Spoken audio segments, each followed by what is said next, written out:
ladies and gentlemen, I hope you're all having a great and wonderful day. Well, what we have here is the government, wow, okay. The government is in threat of shutdown because the Democrats just don't want citizens to be able to vote. That's right, they want the illegal migrants to vote. They want the non-citizens to vote. And the government may shut down because this is a huge problem. Like, they can't decide on anything. And I'll be honest, it's like, why do you want non-citizens to vote exactly? That doesn't make any sense. They don't know anything about our country. They haven't assimilated into our country. They haven't learned our country's laws, etc. And you just want them to be able to decide on how us people, the Americans, should live by having them to vote. And this is another way of the Democrats, again, trying to do election interference. Because, of course, that's the only way they win, is by cheating.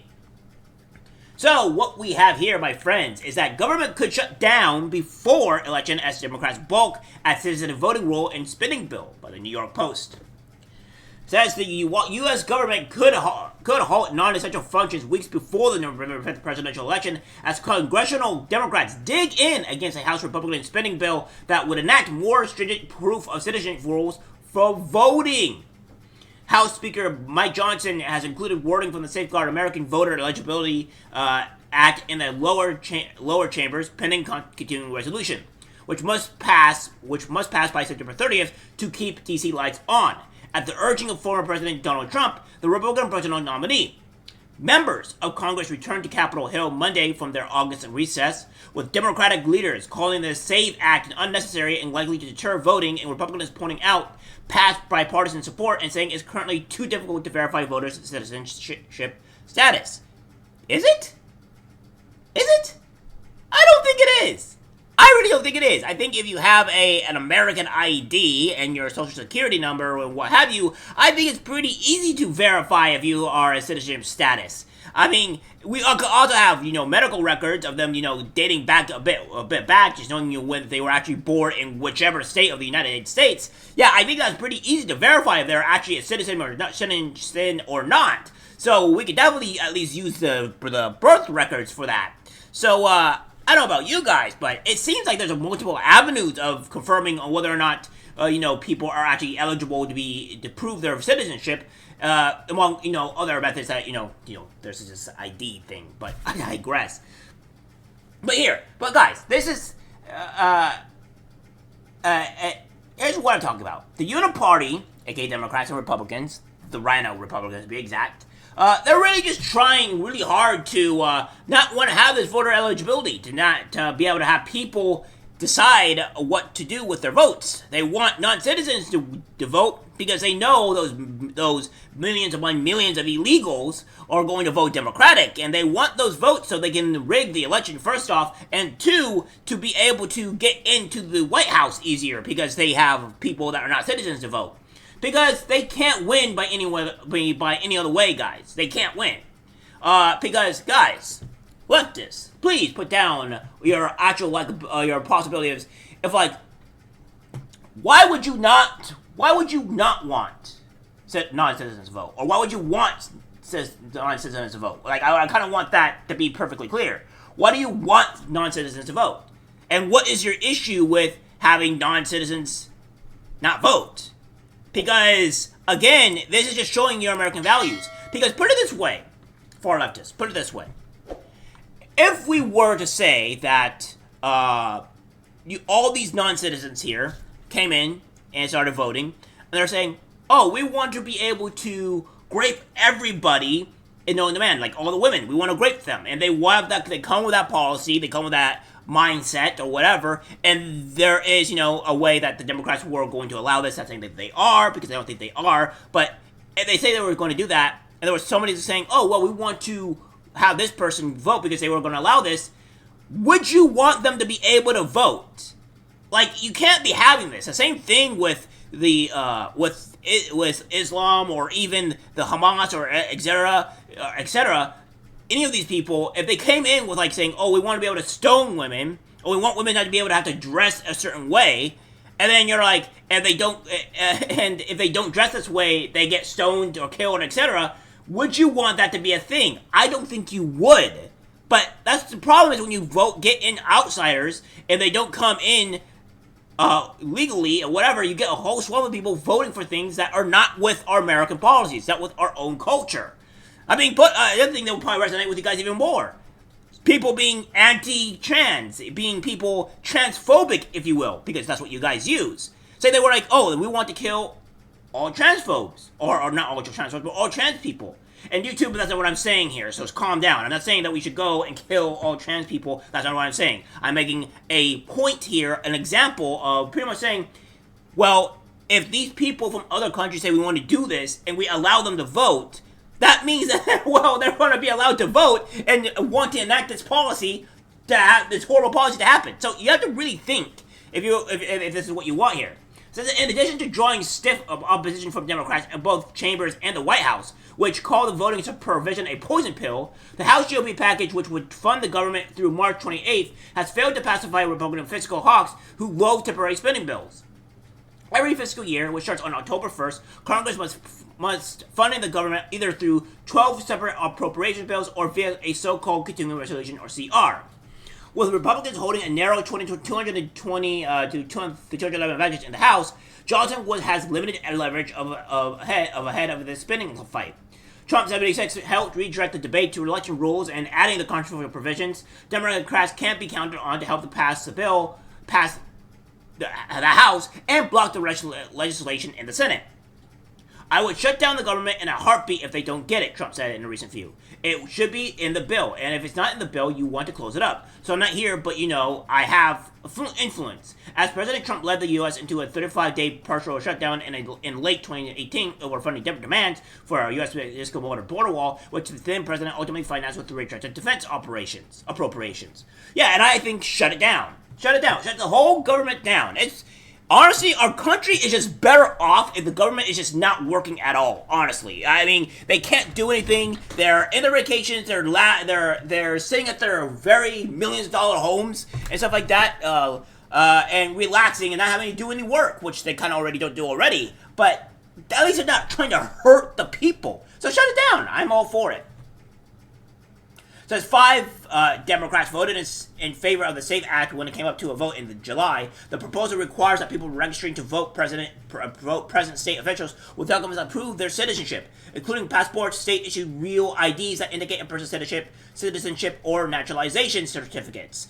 Yeah, which, again, as I said, multiple ways of trying to confirm this. There's no, the Democrats or Republicans saying that, oh, we can't do this is asinine. So, again, it's not going well. And of course, we have this from the United States saying, Dear colleague, I hope you all had a productive and invigorating August state work period. This month has been an opportunity for us to talk directly to our constituents about the impact Senate Democrats' agenda is having on families and communities.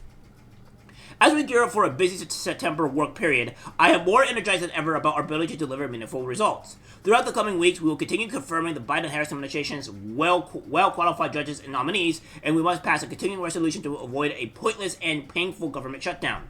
As everyone knows, government funding will expire on September 30th without an extension. We all know what is at stake: crucial funding for healthcare, infrastructure, education, food safety, veterans, border security, U.S. competitiveness, and more.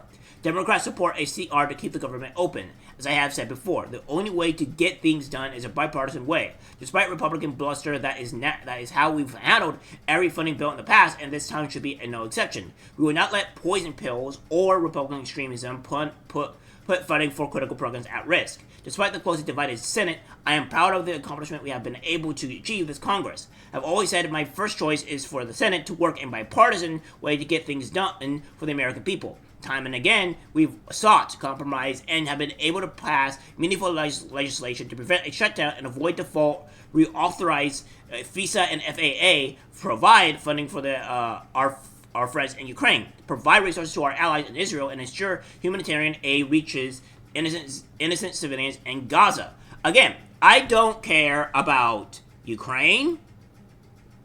I don't care about Israel.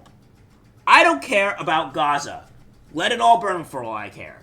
And I'm going to have a lot of people probably angry about this. But since when do we should start caring about Ukraine, Israel, and Gaza? I really want to know why we should start caring for these people. Because the people here that are actively wanting Gaza as you can see here, that they're obviously not the ones that really care about us. They don't care. They want to burn our country down. They don't care. So they're doing horrible things here. The people here, God forbid if they ever come down to our own, God forbid we save the innocents of Gaza, because they're going to want the same thing here anyways. And on top of that, it has nothing to do with us. So Israel and Gaza have their own problems. They've been fighting each other for thousands of years. What is it up to us to try to get into disputes? It's completely asinine, and it shouldn't be needed. We need these resources here for the American people because the American people here are suffering. And these 3 other countries have nothing to do with us. We've secured vital disaster relief funding, passed legislation to protect kids' safety online, and more. I am urging House Republicans to take up the Senate-passed COSA and COPPA 2.0 bill and send it to the President Biden to sign into law. In the remaining months of this Congress, we can continue this momentum in even more key policy areas, but of course, we will need Republican cooperation. There are still opportunities for bipartisan cooperation on NDA, rail safety, lowering the cost of insulin and prescription drugs, and artificial intelligence, among others. While we won't be able to achieve all of these goals before the election, it is my hope that our Republican colleagues will work with us to make as much progress as possible. Yeah. But again, of course, you guys want to support 3 countries in a war. That's completely insane. And of course, we have this DOJ, illegal immigrant stole U.S. citizens' identity to vote in multiple elections, obtaining American passport. So, yeah, that's what's going on. So, illegal immigrants, they're just stealing people's IDs. That's great. And passports. That's amazing. Then we have this here. Arizona's proof of citizenship law heads back to the courts amid fears of non-citizen voting. So, that's going to really hurt the Democrats. And again, we have this. Experts warn GOP using great replacement fears to push new voter suppression tactics. Yeah, because replacement fears to voter suppression tactics. Really? Allowing citizens to vote is allowing citizens to vote and having non-citizens not vote and having an ID is a problem? This is a problem to you guys? Having a ID is voter suppression? Yeah, you guys are smoking some good stuff right here. Some good stuff. And of course, we have this. Black Chicago going to slam Mayor Johnson for replacing them with migrants, demanding reparations carved out on $6,000 a year property taxes that whites, Asians, and Hispanics will have to still pay. So yeah, this was in February of this year. So again, they're not necessarily wrong about replacement tactic or replacement fears, because again, the Democrats are the ones that are replacing people, because they're the ones that are allowing illegal migrants come in, giving these illegal migrants all these things and all these things, free housing, free healthcare, free this, free that, and free food. And everybody else has to pay for it. So yes, Americans are being replaced, but it's not by the GOP. It's by the Democrats themselves. It's by the Rhino Republicans. It's by Mitt Romney, Lindsey Graham. These people are the ones that are doing this stuff. So I don't know what to tell you guys, but the Uniparty is active, the Democrats are doing this, and they're the ones that are replacing Americans. And that's just all the reality. So, guys, this is what's happening here. Hopefully we can see, you guys are kind of seeing what's going on. And yeah, the Democrats are really pulling all the stops to try to stop this election from not going in their favor. And the government may shut down in about 20 days. So we should prepare for that. Alright guys, that's it for the video. Like, subscribe, share. As always, take care, my friends. I'm disgusted by what I see in public. Even people closest to us can't be trusted. This is algorithmic disease, the social media.